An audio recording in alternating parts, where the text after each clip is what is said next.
আসসালামু আলাইকুম ওরহমতুল্লাহি ওয়াবারকাতুহ। বর্তমান সময়ে নানা কারণে নারী ও পুরুষের নানাবিধ যৌন সমস্যা তৈরি হচ্ছে। তাই দৈনন্দিন জীবনযাপনে বিষয়টি মাথায় রেখে চলা উচিত।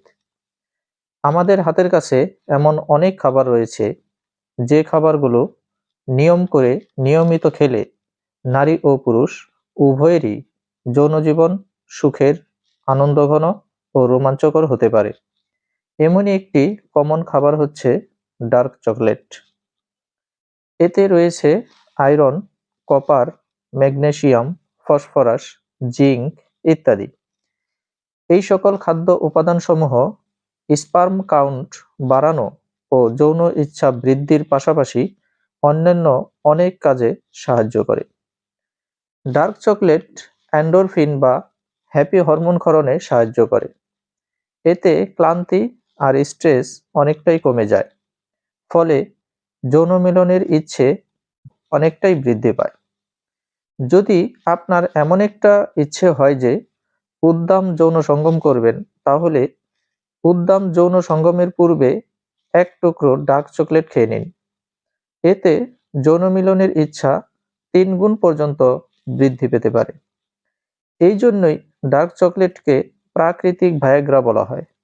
ভায়াগ্রার মতোই কাজ করে ডার্ক চকলেট। ডার্ক চকলেট খেলে সেরোটোনিন নির্গত হয়, ফলে ভেতর থেকে মনকে তরতাজা করে। ডার্ক চকলেটে আছে ফেনিলেথালামাইন নামক একটি উপাদান, যা শরীরে দ্রুত বাড়তি যৌন উদ্দীপনা তৈরি করে, ফলে যৌন ইচ্ছা বিস্ময়করভাবে বেড়ে যায়। এছাড়াও ডার্ক চকলেট শরীরে নাইট্রিক অক্সাইডের উৎপাদন বাড়িয়ে দেয়। এতে রক্তচাপ কমে যায়, ফলে বিছানায় বেশি সময় কাটাতে সাহায্য করে।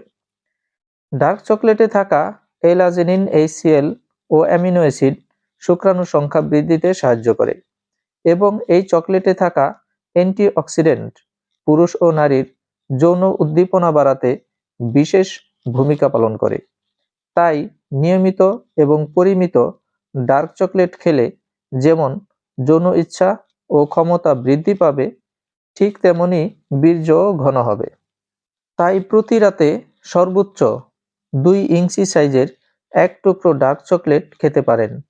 কোনোভাবেই এর চেয়ে বেশি খাওয়া উচিত নয়, কেননা অতিরিক্ত কোনো কিছুই ভালো না। তাছাড়া ডার্ক চকলেট অতিরিক্ত খাওয়াও নিষেধ।